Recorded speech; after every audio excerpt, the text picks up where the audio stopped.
What's up, guys? It's your girl, D'essence, right here on the set of the D'essence Show, and I'm so excited, not only because we've reached 2020, but I have a celebrity on set, Blue Bloods, Do the Right Thing, Power, perhaps.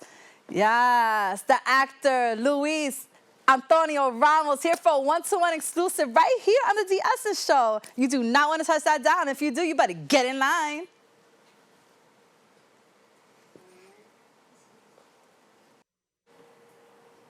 What's up, guys? It's your girl, D'essence, right here on the D'essence Show. Welcome back. Happy Get In Line Wednesday. And we are here with a one-to-one exclusive. I have a very, very special guest sitting here with me. It took me 2 years to get him here, but we're finally here because God's timing is the best. I have Luis Antonio Ramos sitting with me.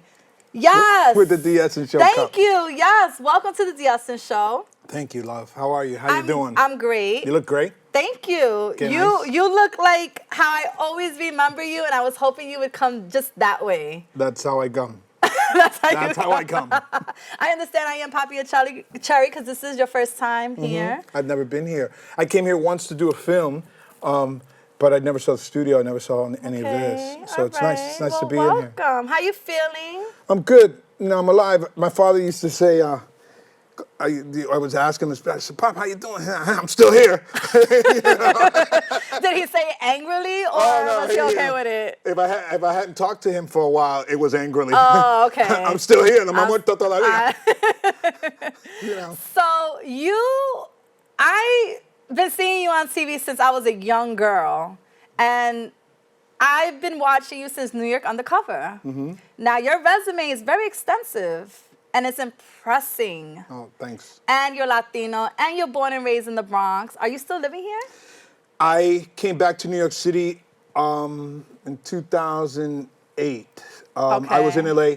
My mother got very sick, and I realized that my father was the same thing was going to happen to my dad. Okay. And after living in LA for 15, 16 years and working out there, I had no choice. I just stayed, you know. And took care of them for a little while. Okay. And then I started working here all the time. And so I've had to primarily stay here. I've been back to LA a couple of times. I've been to Florida. I've been different places. But yeah, I'm in the Bronx again. Yes, I love it. I'm in the Bronx. Okay, so there's so much to start off with, but how do you feel being a Bronx native, being back in the Bronx after traveling the world, living in other states? It's funny. I was talking about that with somebody earlier in the week, and the whole thing when you live growing up in the Bronx and the period that I grew up in, it was funky. It was violent. It was did like the scary. Burning Bronx and all of that, right? I did the Burning Bronx. I was here in '77 when the Bronx was burning, and here I am. And I left. I left. I went to school. I told my mom. When I went to Performing Arts High School in Midtown Manhattan. By my junior year, the parents of my fellow classmates, when I would go there for rehearsals or something, they just wouldn't let me go home anymore. They were like, so my mother had this phone relationship with like 3 sets of parents. He's gonna stay with us. We're not gonna put him on the train. It's late. So I had clothes in one place and clothes in another, but it really saved my life, because the South Bronx at the time was just not a safe place. It wasn't a safe place to come to late at night. Right. And these people identified it, and I was childhood friends with the Belafonte family. Harry Belafonte, everybody knows who Harry Belafonte is, and spent many nights there. And there was a show called That's My Mama, and her son and I went to school. Her name was Teresa Merritt, Teresa Merritt High. She did the original Broadway production of The Wiz. But her son went to school with me. Right. Did this movie with Sidney Poitier called Buck and the Preacher when he was a little boy. And I wound up staying with him and his family out there. So my high school years, by the time I became senior, I was really primarily staying away from the Bronx. And then I went away to school to Conservatory for Theater. And that was the beginning of it. I got out of school. I worked in New York for a little while. And then LA called. I had a couple of years worth of work out there and decided to go there. And man, when you get to LA and that sun and the weather and it's winter and it's snowing here, let me tell you. You don't like the winter from what I hear and see. No, I don't. I know. I love New York. I love my city. I love being around my people, But it's interesting, when I came back, I had started to forget a little bit I had started to kind of remove myself a little bit from what had made me who I was. Okay. So it was really quite opportune.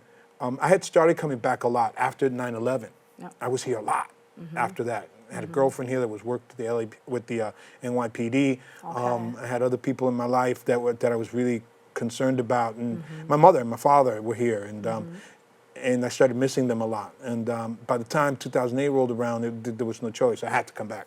But at the core of it is that a part of me needed to walk the streets I walked as a child again. Okay. A part of me needed to be around the places that I was familiar with. Yeah. That I was, not that I was familiar with, but that my hands, my eyes, my feet were familiar with. Yep, absolutely. I missed it. And you're back. And you're never not leaving. I don't think so. Except in the winter.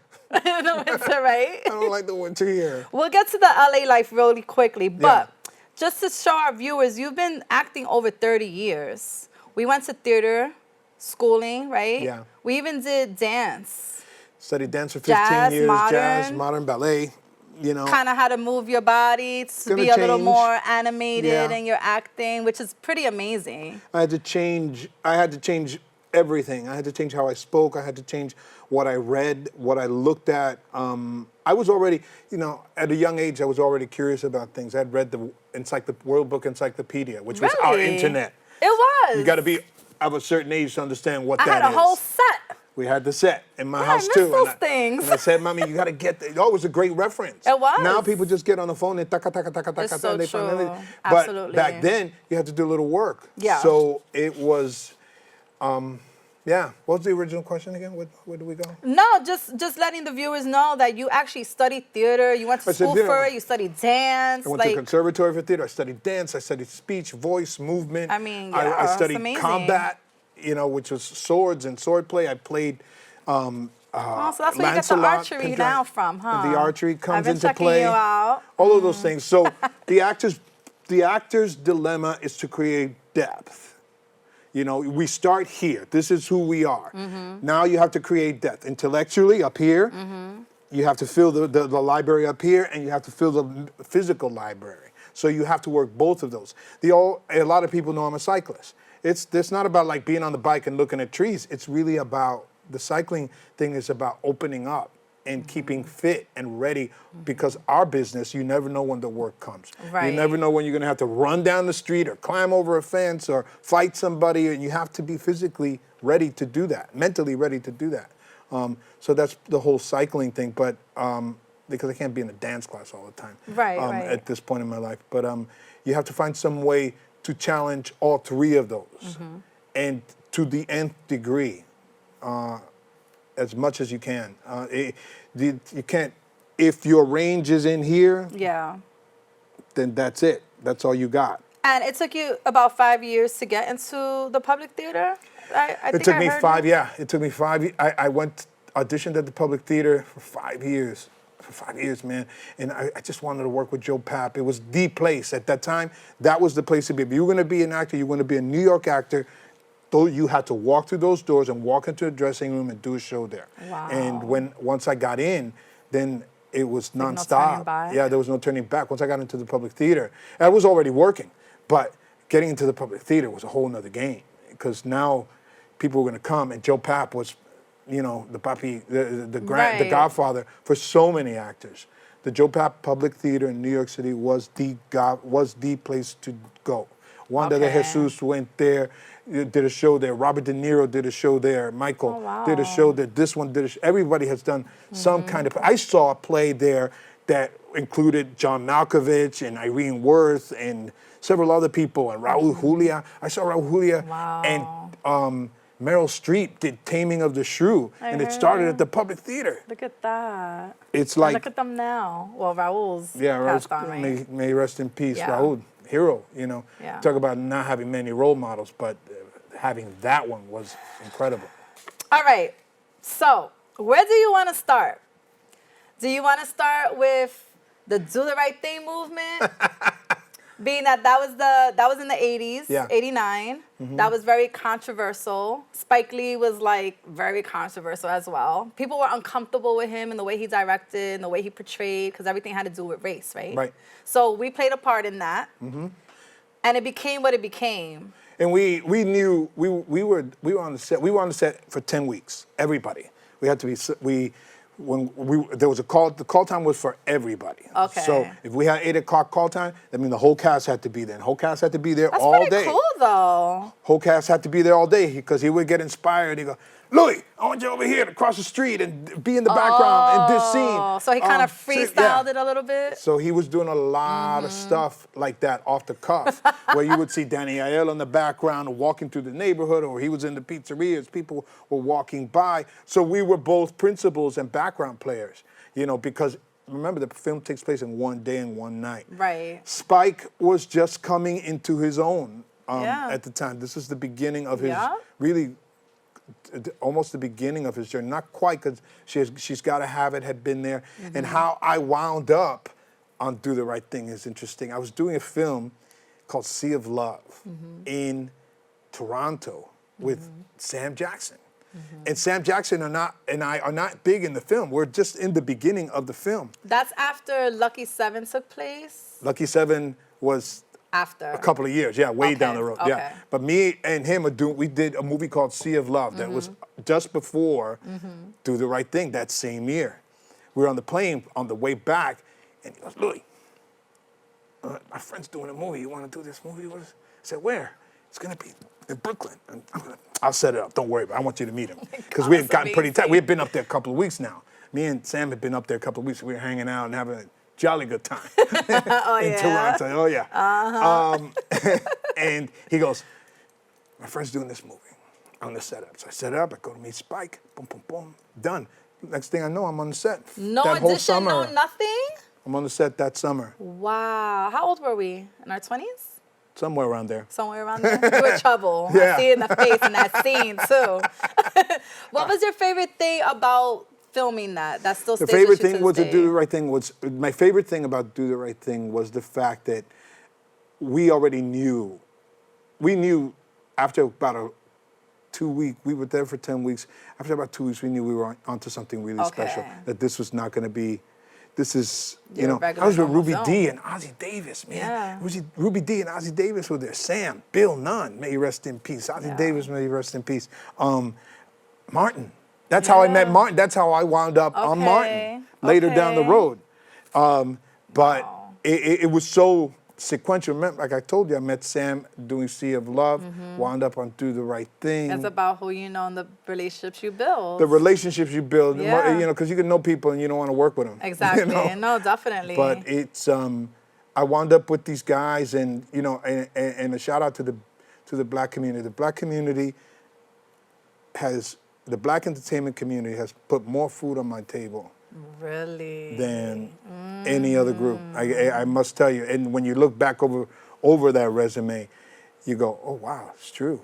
It's been quite a journey. Why is that, do you think? Because in New York City, we grow up with Blacks and Puerto Ricans, and we know each other well, and we know about each other's cultures, and we don't see a difference. Okay. It was very startling to me when I left the New York City area, and I started to see the difference of how the races interact. Okay.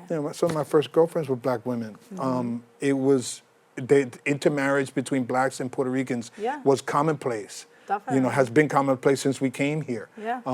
And there's a lot of commonality, and the hip hop movement, as much as the Black, the Blacks get credit for starting it, it's a Black and Latin thing. Yeah. The hip hop movement was a Black and Latino thing. Absolutely. The dancers like Crazy Legs and all those guys, excuse me, No, it's okay. they were incredible. But we didn't see color. And I think people like from the generations of Sam, LL Cool J, who I've worked with, Spike, we didn't see color. We saw work and actor. We understood each other. Came from the same place. Came from the same place. It's different in other parts of the country. It's it's not good or bad. It's just different. Okay. In LA, it's different how the races intermingle and interact. Maybe not now, but back then, very much so. How did you feel when Danny Aiello passed? which was not so long ago, right? We've been dealing back. with a lot of people passing over the last... And the older you get, the worse it gets. The worse it gets. You know, it is never easy.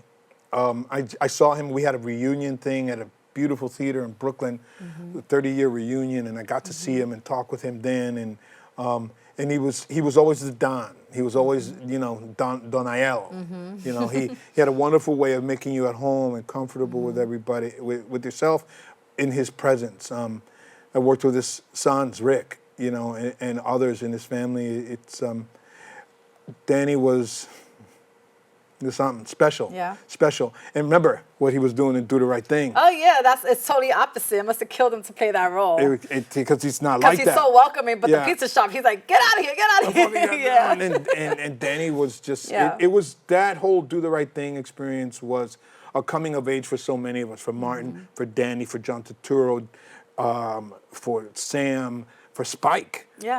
There's people. Michael Ralph was an extra in Do the Right Thing and has wound up having a wonderful career after that. So it's been, it was a big thing. There were a lot of people in the background that became prominent in their own right. Ruth Carter, 2 Academy Awards, was a wardrobe mistress. She was in charge of wardrobe. She became what she's become. For Black Panther, wins an Academy Award. Shout out to you. Look at that. You almost looked at the monitor. Shout out to you, Ruth Carter. We love you. Was Martin funny back then too? Yes. Yeah, so he always had that in him. Oh my God, we had a blast. We were playing basketball in the gym because we were in the public school, so they had cots set up. You know, it's a big space like this. So they had cots and curtains individually for us so that we could rest up and rest during the day. We had to be there. Remember, we were there every day. Everybody had to be there every day. So we started playing basketball. And one time, we were playing ball and it got pretty heavy. I love it. And Martin gets bapped in the eye, and he has a scene to shoot that afternoon. And he's walking around like this. And he gets bapped in the eye, and Spike comes into the gym. He's like, that's it. No more basketball. Nobody. Yeah. No more basketball. You get hurt, now I lose a character. That's right. No more basketball. Y'all put the basketballs away. Nobody can play ball. That was it.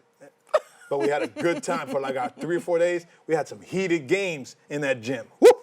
Speaking about games and Spike, are you still close with Spike now? Yes, I see him. Do you go to Knick games with him? I see him at Knick games. He's very loyal. Spike is as loyal as it comes. You know, he's a good man with a big heart. You know, and he's done a lot for a lot of people. Yeah, he's come a long way. People tend to forget, you know, and it gets a little bit lost in the sauce. That when Spike was doing what he was doing, nobody was doing what he was doing. Got it. When Spike was doing what he was doing, nobody was doing what he was doing. Say what you may about his methods or things that have come up about him or whatever. Spike's the man. He has opened up doors for many. Yeah, and he's been true to his artistry as well. Yeah, he has opened up the door for many people. So then, okay, so, I mean, there's so much, and there's so much that you were involved with, but I just want to get to the key stuff or what people would remember, right? Because you know how we are, very selective. Sure. Martin, you're a building manager, and you do a couple shows with that, right? So you met him through... Do the Right Thing. Do the Right Thing, okay. He calls me and says, Louis, you know, I got this thing, and I'm like, yeah, let's do it. You know, and we do, there's a very well-known scene that I'm in a room. He's in a hotel. It started with this one scene. We're in a hotel room, and he thinks that he's hiding underneath the bed, and he thinks that something's going on. He can't see anything, but he hears it all. He just hears it, yeah. And he comes out, and blah, blah, blah. And I'm supposed to get out the door. Well, I'm supposed to get out the door, but the door jams. And we just keep going. Oh, okay. I'm really on set. This was one take. Okay. It was. We never did it again. Okay. We never did. He. If you listen closely to when he does, he's doing these little kicks, and he goes, "What? Let's just roll with it. Let's just roll with it." And I went, "Okay." That is so cool. Pop, pop, pop. And he hits me. I fall on the floor. I run out the door, and I'll never in my whole life forget the howling laughter. Look at that. So you just improvised and made a scene out of that. We made a scene. That's so cool. And it's, I tell you, I've done a lot of work, but that scene follows me everywhere. That scene follows me everywhere. It's like a little cat. It's like, just reminding you. Then we go into New York Undercover, which is where I remember you from. New York Undercover. I loved New York Undercover. Every Thursday, I would rush home with my mom after food shopping, 9 o'clock, turn on Channel 5, and that was our thing for a half hour, maybe an hour even. I don't even remember That was what the whole it was. thing. That was a big thing for the Black and Latino community back then. Yes. That was and huge. for New York and the Bronx, and it was And there major. was nothing like that. And there was nothing like at the time. And all the cast, I mean, it was amazing. I loved it. Again, nothing like that in television at the time. Nothing like that. Mike De Lorenzo I knew from high school. Mike De Lorenzo, what a lot of people don't know, is that Mike De Lorenzo was a child prodigy as a ballet dancer. Yes. Michael was... Didn't he do Fame at one point? Yeah, he did Fame also. But Mike was a child prodigy. He hurt his knee in our junior year. Okay. He hurt his knee and he couldn't dance. Oh, so that turned him into that acting part? That's how the acting evolved for him. And Mike and I have been known each other for a very long time. I Have just you saw guys Lauren. been confused before All the together? time.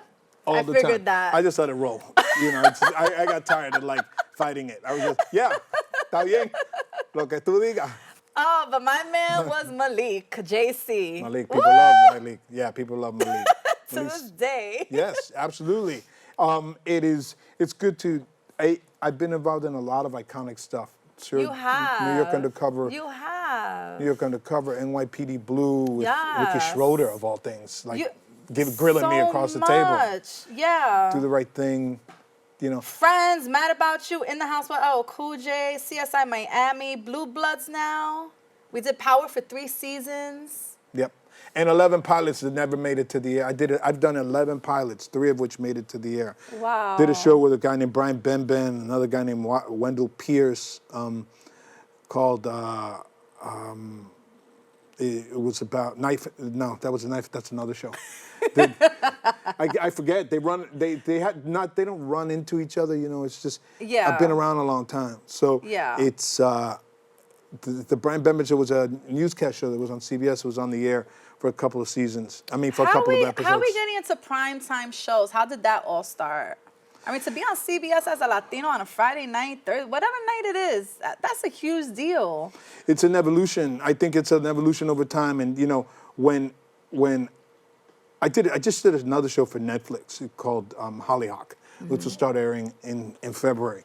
Okay. And I walked on the set and I still have this amazement of the fact that I'm there. I'm still amazed that I'm there. I'm still like. So you still love what you're doing. It's I still still surreal, right? I still look at the cameras and I'm looking at the people and I'm like, I'm wow, here. wow, that's amazing that I'm here. Yeah. And I walked up to the producer and said, man, thank you for trusting, because they cast me.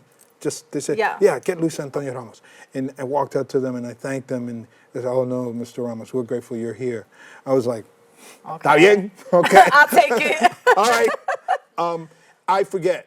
I'm in my own little world. Sometimes I forget that I've been around for a long time and that people have been watching for a long time. Yeah. So let's get into Power, because that's Bochinche. Of course. We love that, Yes. right? Of course, good stuff.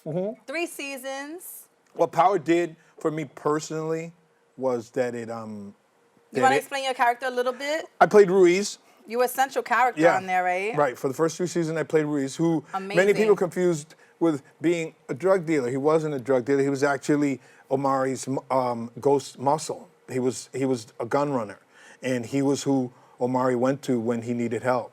You know, because Omari didn't have an army. I had the army. So that part Where gets. are you now? Exactly. You know, the passing of my character was a little bit. It was disturbing. Nobody wants to leave that kind of situation, of course. Yeah. I thought that it could have been handled a little bit different, but it was handled the way it was handled. But this is the perfect example of why Latinos have to become writers and directors.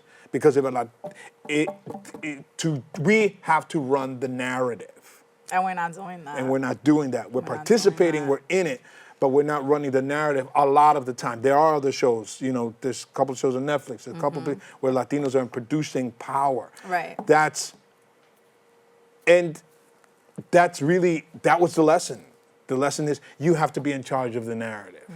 You know, so that those kind of seemingly, kind of things don't happen. Okay. And that's it. But Power for me was invaluable. You know, the exposure that it gave me. More importantly, not even just the exposure to the show, because we really didn't realize, like, Do the Right Thing. First week we were like, man, we got to be here every day, and we got to like be lying. Look what at the it hell? now. It's like And iconic. Do the Right Thing's now iconic. You look at Power, the first 3 seasons, the first season, we knew, we kind of had a feeling, you know, like Do the Right Thing, we had a feeling. It was like, Hold your thought. Yeah. Hold your thought.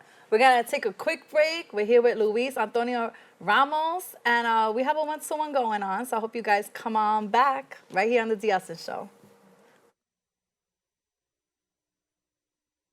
Shout out all of this stuff. Yes. That's what. Hey guys, it's the girl D'essence here at Nightline TV, GetInLine, and guess who I have here? Ah! Introduce yourself. Hi, my name is Luis Antonio Ramos from the show Power and Martin and Do the Right Thing, a bunch of other things. I'm just here. Look at this. I mean, we're Yes, going to please split a little show. bit. And this is really overwhelming. The island of Puerto Rico, the city of New York, the people of New York showing up and doing this like amazing entrego del corazón, surrender of the soul and the heart. I am just really overwhelmed by the fact that I'm Puerto Rican right now, and it makes me just, I've gotten emotional about 5 times today. I'm just like, It's overwhelming. It's a beautiful thing. you know, it's funny because Puerto Ricans have been kind of like underground here in New York for a long time because of the overwhelming influence of other cultures here now. And this is kind of like the cockroaches just went, woo! Yes. And they just like came out of nowhere. But we're here, and all the other Latin cultures are here, and together we'll help this island try to recover. It is never going to be the same, but it will recover. And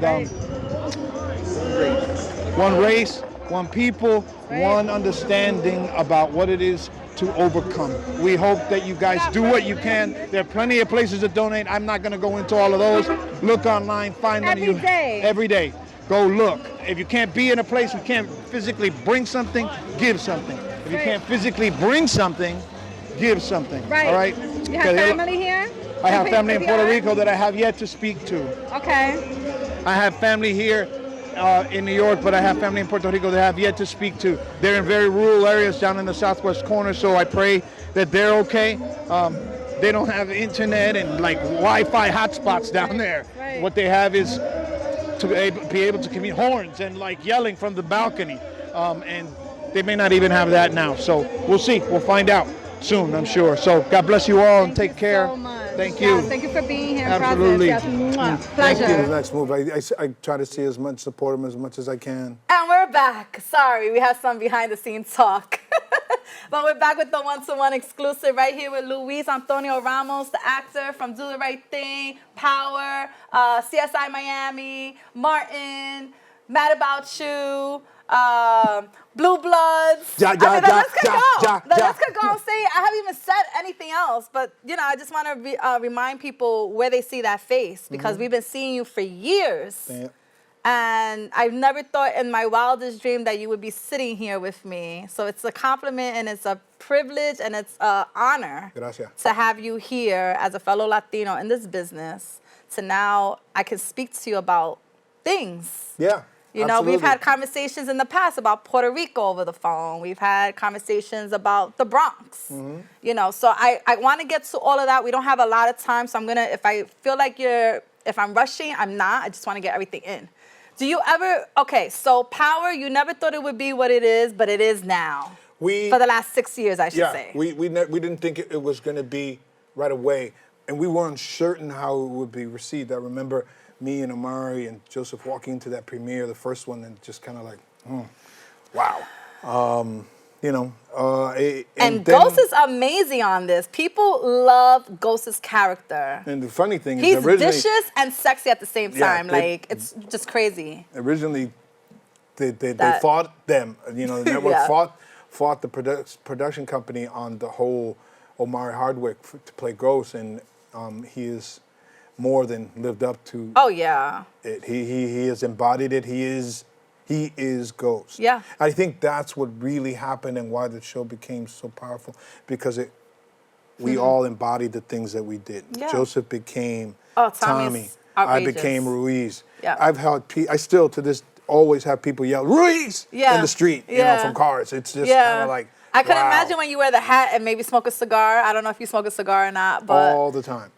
Yeah, it's just, it freaks people out. I could imagine. Any memories on set? Anything you can let us know that maybe we would find fun and interesting? Because the cast is amazing. You have Rotimi playing Dre. You know, J.R. Martinez, right? We were kids, man. We were just having a good old time. We were just kids, and you know, those guys taking pictures and photo bombing them, and you know, it's very intimate. You know, to do that kind of work is very intimate, and everybody was committed. I think behind the scenes, you know, us huddling. So what do you think about this? Blah, blah, blah, you know, because sometimes the work wasn't on the page, the scene wasn't on the page. It was in the interaction. Okay. It was in what we were bringing to it, and we were really listening to each other and responding to what each other was doing. Yeah, So that was quite exciting. It was very much in the moment. I think that's the most exciting thing about Power, particularly the first 3 years. That in the moment, present kind of thing. And you know, in Courtney Kemp, Agbo just blown up, and just her ability to monitor and watch this and pick what they needed and leave on the floor what they didn't. Who was your favorite character?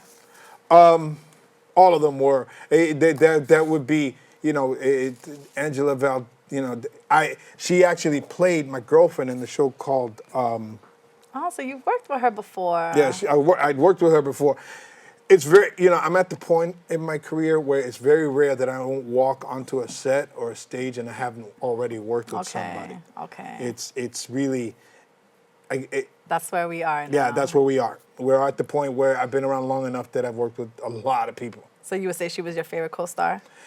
All of them were, man. They were just so it was such a family type of thing. And again, we didn't know where it was going, you know, but we knew that we were committed. Okay. And when you're committed and you work with a group of committed Make people, the not dream just work. the actors. It wasn't just the actors, the people behind the scenes, the cameramen, the ADs, Courtney, all the producers. We knew, we felt it, and it was just going to take its time to find its way. And, you know, so that's very exciting to be a part of. Definitely. That's like giving birth to a child. Yes. You know? Now I'm sure you still watch it. What's your opinion on who killed or shot Ghost? I have no opinion. Really? I can't even go there. It's any number of people. Anybody could have done it. Yeah. I mean, they could have people come back from the dead to do it. I kind of thought that too. You know, it's just really, anybody could have done it. Yeah. Because there were a lot of lines that were crossed throughout the 6-year existence of that life and that world. Anybody could do it. Anybody. And what are you feeling about the spinoff now? This talks about a spinoff featuring one of my favorites, the Man. Yeah, there are going to be a lot of spinoffs. They will. Oh boy. They will continue. The story will continue. It will have its own life. Really? Yeah, I think so. The story will continue. Some of it will go back and see some of the stuff at the beginning. Some of it will fast forward, but it will. I think it'll find its own way, and I think it has a following already. Oh yeah. It's almost unmess-upable. It kind of has its world in the hand. Yeah. No, I understand. How was it working with 50 Cent? 50 was great. Much more demure and humble than his public persona. I like that. Yeah, I like that a lot too. So you got to really I know call him Curtis. him. Okay. You know, Curtis Jackson. it's like that. You know.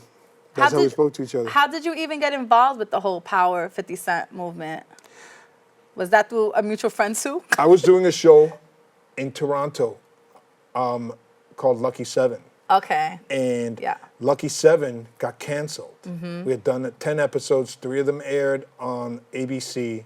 And I was on my way back in a van with all my stuff because I had relocated to Toronto. Right. So I was up there. I had been up there for 9 months. So I'm on my way back, and I get a call that they want to meet me the next day. But I'm like 3 hours outside of New York in a van. And I'm like, man, and I have a thing with my manager. I'm like, I am not, you know what? I don't want to do this. I'm tired. The show just got canceled. I want to go home. You don't even have time nothing. I was like, man. 3 days later, there I was on the set. You see? And what they usually say, one door closes while the other one opens. And look at this. Isn't that amazing? It happened exactly like that. Isn't that amazing? Like I said, I was on my way back. Yeah. I'm on my way back on a plane from Toronto. Toronto's been lucky for me. Yeah. Actually. Yeah, I know. Toronto's been pretty lucky for me. I've been hearing the stay. I'm like, oh, okay. Yeah, I get this. Yeah, so that's how it happened. Yeah, and 3-4 days later, I was at the table read, and How does that feel? it's funny because when we started, the guys were, oh my God, Luis, what's up, man? I've been seeing you since I was a kid, and blah, blah, blah. I was like, oh God, I became, what had happened to me in Power throughout that first season was like, I was the old guy. Okay. I was the have been around guy. Okay. These guys were just, Yeah. they're just kind of like getting their feet wet. Yeah, definitely. But I'd been around for a while, but it was easy to tell that this was going to be very different, Okay. Outside of Curtis and Courtney, there weren't a lot of people in that first table read that had been doing a lot. Okay. Or had done a lot. Okay. Yeah, now they're superstars. Look at that. And now they can't walk down the street without being mauled. Yeah. It's like none of us can. Yeah. It changed everybody's trajectory, everybody's life. Absolutely. So it's been quite an extraordinary experience to be a part of. Were you happy with the character? Would you want to add, now that you're off of it, would you want to have added anything to Ruiz? No, I think it was perfect as it was Okay. for what the show needed. Okay. Even when I went in, and everybody has that little walk with when Courtney's like taking somebody out. Yeah. You walk into her office and she sits down. Oh, and we have that little talk. When I got that call, I was like, it was like walking. The show Walking Dead. Yeah. People dying left and right. Yeah. And for a while with Power, it became like that. It's like you didn't know. You looked at the script like this. Yeah. Thumb through the pages, you were like, It's oh my God, true, yeah. what's gonna happen? And I Because you understood. could kind of get spoiled with that. You're like on this top hit show, and you're counting your eggs. Just hoping. Your storylines takes long. It was. It was. I wasn't happy Okay. right away. I wasn't happy right away, but I understood why. Right. So that's the value of maturity, and that's the value of being around a while.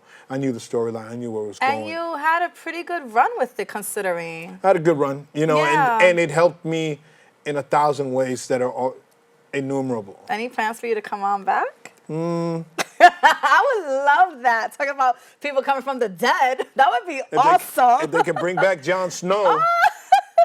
Game of Thrones, right? They brought this dude back from the dead. How many characters? They brought like 3 characters back from the dead on that show that people thought were dead. Yeah. It's Never creative, know. Nothing's creative writing. impossible, right? Nothing's impossible. So now our most recent project is Blue Bloods. Right. CBS on Fridays, 9 p.m., 10 p.m.? You got to tell. I talked to your mother about this Go earlier. ahead. Miracle in Spanish Harlem. Yes. A movie I did with Kate del Castillo. This movie is That running was now. faith-based, right? That was what? It was based on faith, right? Which is it so was appropriate. it's about faith, and it's about a man losing his faith. I've actually been dying to see it. Bringing up 2 little girls by himself in New York City. What Puerto Rican can't relate to that? What person, human being, can't relate to that? And a girl that he met when he was young comes back to the neighborhood to close down a house, and it happens to be Kate del Castillo. Royalties, Mexican royalty in terms of acting, and this was one of her first forays into English films, and it. For both of us, it was quite a unique experience. And they showed it every Christmas. Chemistry on was Spanish good. TV. Yeah, it was. Oh. Yes, it was. Water, please. Oh, yes. Drink that We had a water. You great better time. get in line, too. Yes. We had a great time. And she is a tremendous actress. And, but this film is now shown on Spanish television during the holidays. That's so always, awesome. which is like, wow, Yeah. blows me away. It's kind of like. I didn't think that either. A little bit of a version. It's kind of like what's the film with Jimmy Stewart? And we were talking about it earlier. Miracle on 34th? No, Miracle on 34th. It's a Wonderful Life. Wonderful Life, okay. It's a Wonderful Life. I've watched it every holiday season. Yeah, that's past my time. That's before my time. But you got to watch it. If you haven't watched it, you got to watch it. I will. And so now we go to Blue Bloods. Blue Bloods, yes, with Tom Selleck. Yum. How does that work out? I love Tom Selleck. At 70-something, todavía está young with women chasing him down the street. He's an amazing guy. Yeah. Amazing. And he's the boss. And you play the captain. This was the complete opposite of Power. When I walked into that first thing, it was like, because I've done a lot of characters in different shows. Yeah. So one of the techniques that I've been able to pick up is to quickly assess what's going on. Okay. Who's the boss? What's happening? What's my place in the food chain? Okay. I realized quickly that he was the boss. Oh, so he runs the show behind the show. He runs the show behind the show. They got Okay. producers. But he's Good the for guy that him. everybody. Okay. And I love him for that because it really makes it much easier for. And remember, there's a bunch of veteran actors there. Yeah, You yeah. know, Yeah. they've been around for, and the crew is a veteran crew. Mm-hmm. Some of the crew that I've actually that I've worked with in New York City. Do you tape in New York? Yes, tapes in New York. Is it true? I heard a little rumor. You don't have to clarify it or not, but I heard a rumor that he has a farm, or maybe an avocado farm that he kind of treats, and then he'll fly back to New York, do his scenes, and fly back. I don't know. Yeah, I don't know. yeah. But he is. It's a rumor. We do know he's in charge. I don't know Okay. about the aguacates. The avocado. Or some type of like farm that he Probably. maintains. He's been around for a long time and he's done well. Yeah. He's done well. This show has done well for them. You know, you got to think 10 seasons on. Yeah, I was on trying to air. like catch up on it, and it's like tons of seasons. So I'm like looking for you because I really care to see you. Yeah, So I'm I'm like, in season 9 and 10. Okay. I'm in season 9 Those and are 10. the ones but- I've been watching, yeah. But they are at 10 seasons, which is unheard of. That just doesn't happen. Well, you also have a different demographic looking at it as well. Right. So as a Latino, what does that feel like too? It's it opens up a whole nother group It of sure people. does. They for kind me. of shape you up a little bit too Yeah. to fit that. Yeah. You know, you're not. Well, that's what the You're very- Latino cops in New York. Yeah. That's what they are, man. They got to fit in. And remember, we were dealing now with a police force in New York City that's 39% Latino, 40% Latino. When many of those policemen started, that number was very much the other way. It was like 15% yeah. Latino, Yeah. and there weren't a lot of black police There's a officers. lot now. There's a lot now. Yeah. I mean, it's really, and in positions, high positions, there's chiefs and captains and lieutenants. That's like, they're in supervisory positions. It's transformed. The NYPD has transformed. And the show's beginning to reflect that. Okay, good. And I think that's why Luisito's there. Yeah, and tell Donnie Wahlberg I said hello. Yes, I will. I grew up with New Kids on the Block. It's amazing that he's been on since the beginning too. That it seems to be that's his And they're both niche. in charge. You know, I've said Tom, but Donnie, this is Donnie and Tom's ship. Okay. They run this ship, And we're just riding on it. everybody else falls in line behind it, and as it should be, because they've been there for a long time. Yeah. They're number 1 and 2 on the call sheet, Nice. like Omari was for us. You know. Okay. So far with all the projects you've had and done, what has been your favorite and what has been your least or most challenging? I've done a lot of theater. You know, I've done a lot of theater. Theater's always challenging for multiple reasons. Oh, The yeah. amount of time that I did a show called Growing Up Gonzalez. That was written by a man named Frank Rojas and directed by Candido Tirado.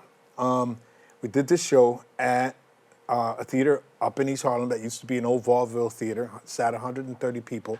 By the time we finished, there were 200 people in this theater every night. I saw that when Andreas Chulisi was doing it. When I saw it Chulisi with was my doing it. mom. It was great. He's amazing Yeah. too, by the way. He's a friend, but he's amazing. We did a little bit of a different version of what Yeah, Chulisi I was heard doing. about that. Yeah. And but 38 characters, 36 characters, just rolling one off the other, all of Latin, Puerto Rican descent. It was just wow. like, it was, I had to call on everything that I knew. Everything. Okay. So that was probably, in the most recent times, my most challenging thing. Okay. Film work's different. I think the challenge for film work is to be still. Okay. I think in film work, it's, you have to, because you're not, I don't have to project to the last 30th row back there. You know, the camera's like right there. So it has to be simple and And you have editing quiet. and post-production, all that good So stuff. there's a lot of things going on. So what you try to do is hit the mark, tell the truth, be honest. Okay. Don't bullshit nobody, because and make sure your eyes are telling the truth, because they don't lie. If you're not ready, you know. The most important thing in the film industry and television industry is never be late. Never be late. Never be late. You can have drug problems, marital problems. Just don't be late. Don't be late. Just be on time. Be on time. Just show up. We'll work it out. Okay. We'll work it out. Okay. They will. The production company will work it out for you. Okay, Well, you that need works. something? What do you need? Just don't be late. Don't be late. What future projects we have coming up? I'm gonna do a So film. much to talk about with you. Yeah, I love it. I'm talking about this one film that I really like. I'm talking about a couple of other things. So we'll see. Okay. There's nothing really like definite that I want to talk about yet, because it's all just kind of evolving. Okay. So we'll see. But we also know that Blue Bloods is going to be like a reoccurring role for you. Yeah. Like this is kind of Yeah, so I work where it's next leading. week again. So it's kind of like, you know, I think I would love if they proud used of it more. you. Thanks. I wish they would use the character more, but they're using it as they need it, you know, and it'll I've noticed continue to that evolve. when I was watching. I said he's needed. He's not shown a lot, but he's there when it's crucial for him to be there. Yeah, and a Okay. friend of mine started, a couple of guys that I know started on the show, Lieutenant Gormley, one of the lieutenants who I went to college with, of all things, and we wound up working together, which is a wonderful thing. It's a small world. It is much smaller Small than we think. Much smaller than we Yeah. think. That's why you got to watch your P's and Q's. You got to watch your Yup. behavior. Don't burn bridges. And don't be late. And don't be late. Be on time. Don't be late. All right. Ever felt typecasted? We're just gonna go through some little questions here. Yeah. Ever felt? Yeah. How did we get away from that? At this point in my life, by choice. You know, Okay. I was offered a lot of things.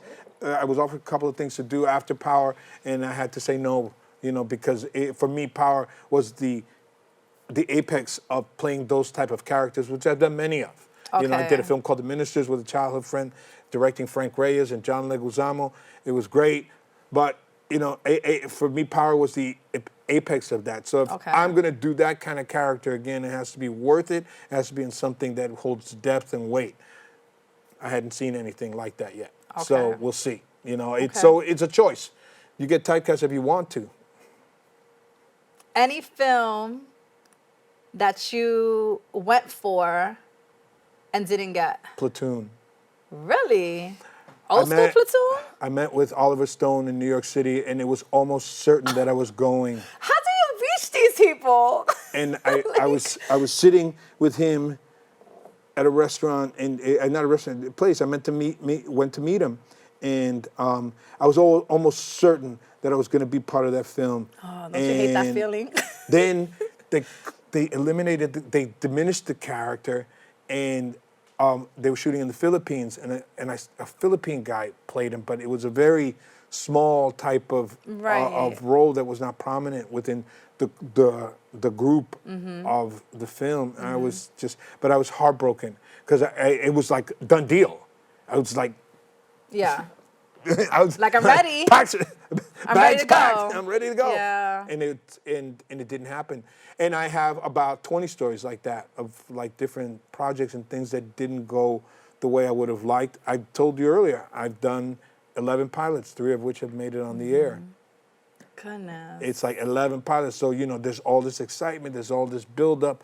Oh, it's going to happen. We got it. And then, you know, it doesn't get picked up by the Gotta be network. so disappointing. It's disappointing. But you keep going. But it's part of the Keep- journey. Yeah, definitely. It's part- Any hardships growing up? What were grew you up in this- about, Luis? I grew up in the South Bronx. Were you? What part? Come on, tell Patterson me. Projects.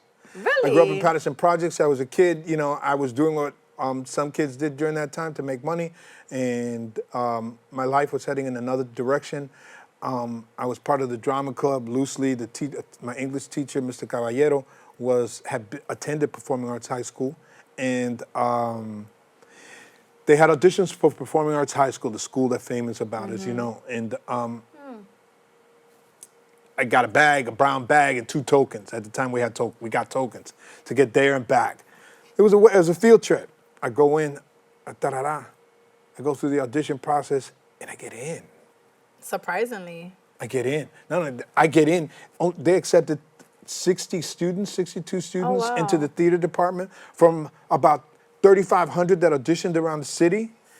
And I didn't really realize it at the time. I didn't know what that was. I didn't know what going to Performing Arts High School, what was going to happen to me. Yeah. And I was still, you know, living my life in the hood. And there I was in Performing Arts High School with Harry Belafonte's daughter, Bernard Gersten, who produced Chorus Line. There I was with kids who had been acting since they were children. Okay. With dancers, dance prodigies, and So music prodigies. I could imagine you felt like you didn't belong, you didn't deserve to belong there. Maybe. Oh, I don't know. I don't know what I felt. I was just like, I think I had never felt that comfortable in a place before. Oh, okay. Remember, these are all dancers, musicians, and Yeah. actors at a young age. Right, So right. in all their respective schools, they're like Yeah. weirdos. They're not in Yeah. the sports group. They're not hanging out with the cool kids. These are guys that are doing different kind of things at a very young age. So all of a sudden, there was a school full of them. Right. And I was and there I was with them. And How did the whole acting come about? Who were you watching growing up? Like you said, Jose Ferrer, Raul Julia. I was watching old movies, Humphrey Bogart, Jimmy Cagney. Those are the people that we watched, because there were no Latino faces to look at to Right. kind of like say, there was Jose Ferrer, yes, but it was minimal. I didn't even know Jose Ferrer was Puerto Rican until later. Raul Julia, I didn't realize was Puerto Rican until later. I come from a time where it wasn't about being a Latino actor. Shows like the D'essence Show or, you know, Latino Network Yeah. or Spanish, none of that was happening when Yeah. it was just about being an actor. So Sometimes it's still not happening. it was prepare yourself. It was Yeah. like learn to dance, learn to sing, learn to act, learn to do everything, do your own makeup. It was, I come from a whole different era. You know, it wasn't, not that it's easy now, but it was a whole nother game back then. You were training to become an actor, not a Latino actor, not a Okay. Mexican actor, not a black actor. You were training to become an actor, to Got become it. part of a whole. You were being welcomed into a whole different world. Any person you would want to work with that's dead or alive that you haven't worked with? One person. De Niro, Robert De Niro. yeah. Yes. Want to sit across the table from him one day. From Yeah. your lips to God's ears, because I see that happening. Bike life. We have like 4 minutes left. I know. Bike life. It saved It's my your life. therapy. It's You had the an therapy. accident, right? I had an accident. I had a heart problem. I found out because I was on the bike and I started feeling this pain. I went to the hospital. I had 97% blockage of the main artery to my heart. The bike Ooh. has saved my life. It's not just a hobby. It's a lifestyle. All my friends at Strictly Bicycles, I love you. My friends at Innovation Cycles, I love you. All the bicycle shops, Toga Bike Shop in New York City, I love you. These guys, I see them all the time. That's my family. I see them more than I see my own I family. love that. You do golf as well. Yep. Archery, I've seen you Pelham do. Split Rock and Turtle Cove. If you want to practice and you're a golfer, Yes. go to Turtle Cove. Have you done Tour de Bronx? No, I haven't done the Tour de Come France. It's a on! little dangerous. Okay. I did it once. It's a little dangerous. You got to get out That's in front. once a year. Yeah. Ruben Diaz, he does all Ruben of Diaz. that. Ruben Diaz is going to retire. Ruben He's Diaz, man, retiring, I love you, Ruben and he's Diaz. not going for mayor of No. New York City. It's a lot of work what he's doing, man. You But know. Ruben turned the Bronx around. Ruben Diaz, I love you, man. I He love has him turned the so. Bronx around. He's made it into a whole different kind of place. He'll continue working. Ruben will He continue got doing this. what he's doing. Yeah, Ruben's going to Thoughts be all of right. one word about PR. Oh. We've been going through a lot. We met when we were doing the hurricane. Now we're here again, and they're having earthquakes. They're saying that Multiple. they're man-made. Whatever, that's government maybe. I don't know. We have 3 more minutes. I got to get it all in. One word. Do you want to say anything to Puerto Rico? Because I know you're very emotional when it comes to that. I know that. Okay. That's enough said. Kobe Bryant. Another one, right? Kobe Bryant's death was a rotten cherry on top of a spoiled cake. It was the rotten cherry on top of a very bad cake. Like the year can just end right now, right? It was like, Nobody even cares. you know, it was like just so bad. But Yeah. it was, I think, from, you could call it God or spiritual or whatever, it was a call to attention. It was like, pay attention. There's a lot of bad things happening in the world. Pay attention, but don't just pay attention to what happened to him. Pay attention to what happened. What's happening all around us And at everybody's this time. everybody's getting that because Yeah. everybody's like hug each other, love each other. Like everybody's Yo, really man. like focused on family now. And The anti-Semitism, Wow. the problems with authority here in the United States, the Yeah. problems that are happening with government, those are big things. I'm not a politician. That's Yeah. not my area. But you do I'll have leave- an opinion about that. I see what's happening, Yeah. and it affects us. You know what it does? You ever see a dog walking down the street in New York City? Dogs' most sensitive senses are the nose and the ears, and Yeah. they always seem like they're being bombarded. You know, and they just want to get home. They're like, all right, ready. I went to the bathroom. I just want to get home. Right, right. And if that's what it feels like right now, we're just getting so bombed Yeah. with so much stuff every Yeah. day. It seems that we're tired. Yeah, tired. we're getting tired, and I'm also noticing that we're not able to heal from any hardships or being brokenhearted because it's just one thing after the other. It's one thing after so the we other. become numb, and, Yeah. and now we have emotional baggage that we're not able to heal from because That's right. just either personal, TV, like it's just happening. A lot. It's happening at a rapid pace. Yeah, I said to myself, I've witnessed a lot in my years here, and I've been very disappointed in the last 15 years of living in this state, in this world. I'm very disappointed in it, and I just hope there's a huge turnaround for us. I don't know when it's gonna happen. I think the turnaround, you know what the turnaround D is? I think it's like, hey, how you doing? Yeah. It's just contact with the people around you, the people that you care about, the people that you love. Mommy, how you doing? Nina, how you doing? Hey, brother, even call your brother. Even strangers, hey, we should be nice. We should be nice to our neighbors. Hold the door. To our garbage men, you know, to our waiters at the restaurant, which you were back in the day, right? Yep, I was a waiter. Just I wanted to throw that in there. That I've been a waiter. There's a lot of history. We got to wrap it up, baby. We just got to do part 2. We do. Wait, love life. Love life. Are we in love? No, single. Why? Are you ready to crazy. mingle? I'm ready to. I think I might have some. Because I'm sure there's a line. You better use my line. You better get in line, chicks, right? Get in line. I don't know. I love you. I love you too. Please talk to our viewers. Let them know where they can reach you. I'm at Luis A. Ramos Actor on Twitter and on Instagram. That's Luis A. Ramos. That's it, man. That's it. All right? All right. Peace. I love you. Thank you too. So much. Thank you. Oh, my God. Thank this is amazing. Yes. All right. We're done with the one-to-one. We did it 2020. A great way to start my year off. One of the great reasons. I hope you guys paid attention and just listened. And there's a lot that you can learn through his words if you read between the lines. The Latino acting, and let's just keep doing it. We have a lot of Latinos out here that are doing the damn thing. It's just we're not getting the proper recognition, but that doesn't mean to give up. Just keep going. The world is limitless, and you are your own. How should I say it? You're the one who blocks yourself, right? So just keep doing it. Thank you guys for tuning in. Once again, thank you, Luis. It's been a pleasure and an honor.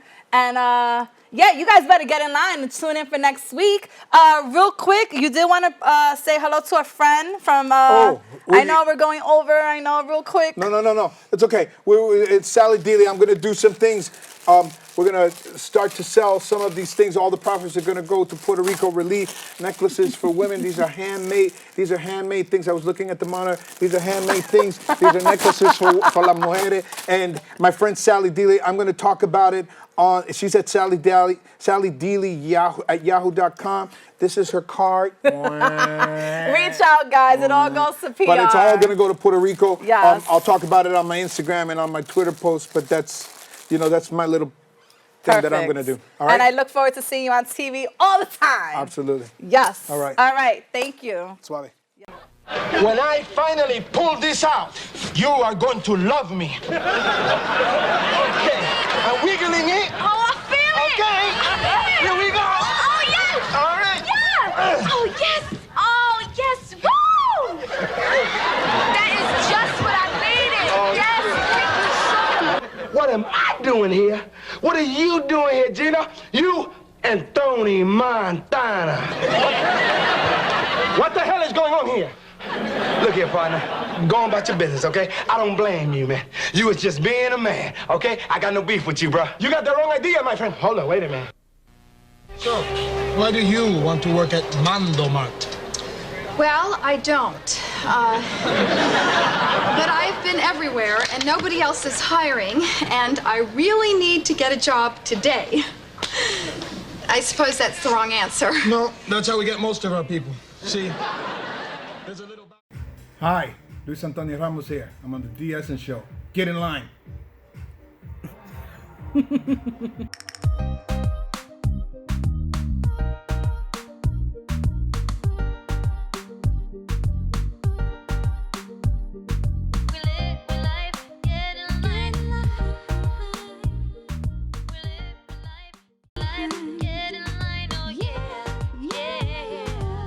Puerto Rico hasta Nueva York. D'essence get your feelings to the middle of your core. You've never seen a show that has been so fun. So let's all grab a seat and you better get in line.